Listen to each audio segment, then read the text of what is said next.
พี่น้องพามาเบิงโพดเป็นตาฮักแต่ฮักของบอยซิริไซพี่น้องโพดอีหยังคนกับกดไล่กันแตกโคบโพดซำเนี่ยสิเป็นแค่เพื่อนได้จังใดเฮาได้กันแล้วว่าซั่นนะเราก็รู้ไปสิเป็นแค่เพื่อนได้จังใดเฮาได้กันแล้วก็สิหมายถึงแอนอรดีแล้วเนาะสิเป็นเพื่อนจังใดได้กันเพราะเฮียเพราะแฮงเบาซ้ำนี่คนกดไล่30,000 กว่าป๊าดคนมามักแล้วหลายแท้ต้องยอมรับว่าบอยสิริไซเป็นเจ้าพ่อโซเชียลเหมือนกันนะตอนนี้นะโพสอะไรข้อลอกข้อแรกขี้ขาดแตกขี้ขาดตายคนกดไล่ต่ำๆนี่เป็นหมื่นพี่น้องเอ๋ยว้าแค่โพสมาสิเปลี่ยนแค่เพื่อนได้จังไดเฮาได้กันแล้วซ้ำนี่คนกดไล่30,000 กว่าโตโพสบ่โมบักแต่งแอนอรดี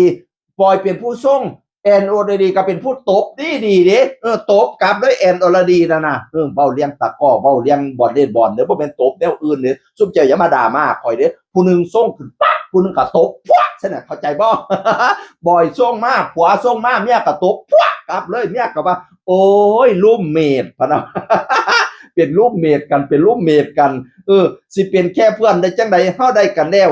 แอนตอบโอ้ยรูมเมทพะนะ เปลี่ยนเพื่อนร่วมห้องกันที่เป็นรูมเมทกันพี่น้องเอ๋ยวันนี้บอยก็มาโพสอีกวงอรดีแบนเปิดฤดูกาลเมื่อใดเนี่ยวงอรดีแบนเปิดฤดูกาลเมื่อใดเนี่ยก็บ่เห็นเนี่ยเปิดจักรยานตีเนาะก็เลยถามข่าวผู้อื่นเขาเปิดกันแต่โกบแล้วเนี่ยกูก็บ่เปิดฤดูกาลบ่เปิดวงจักรยานผัดสิว่าแล้วเนาะหลายคนก็มาตอบว่าแอนบอกแอนเคยปิดวงอยู่แล้วคะเฮ็ดงานตลอดปีหลายคนกันนั่นละแอนอรดีบอกว่าแอนน่ะไม่มีวันเปิดวันปิดดอกเพราะว่าแอนน่ะรับงานตลอดแม่นว่าเข้าพรรษาฝนตกก็โคกกับไปเล่นในผับในบาร์บ่ได้ห่วงเด้อบ่ได้สนตุยเด้อบ่ได้สนใจเด้อเพราะว่าอะไรคะเพราะว่าเล่นอยู่ในร่มค่ะผับมันเล่นอยู่ในร่มเล่นได้ตลอดเนี่ยเสียวันเล่นได้ทุกปีค่ะฝนตกโคกก็ไม่ห่วงหลังคาไม่ห่วงค่ะ แอนอรดีจังบ่มีมือเปิดวงปิดวงเพราะว่าส่วนใหญ่กับไปกล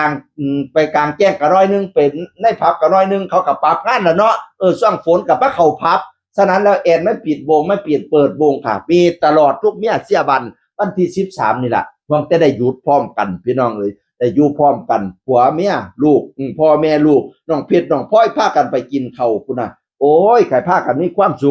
ขเด้อขอบว่าซุมเจ้าให้อยู่ซุมเย็นเด้อให้อยู่นำกันไปโดนๆให้ฮักกันไปโดนๆให้เจ้าค่ำเจ้าคูณเพิ่มพูนไพศาลบริวารพร้อมคนน้อมนับถือเงินค่ำอย่าได้ขาดมือขาดถุงขาดไทยให้อยู่บ้านหลังใหญ่ปราสาทเงินปราสาทค่ำหอยขาแห่น้ำพ่อหมื่นพ่อแสนสายนิ่งสายแน่นฮักกันฮอดเท่าตาบเท่าห้อยปีพันปีเป็นผัวหังเมียมีผัวมันเมียยืนทุกวันขึ้นจงอยู่สวัสดีด้วยขาเทินสาธุจังคนเก่าเว้าสู่ฟังสวัสดีครับ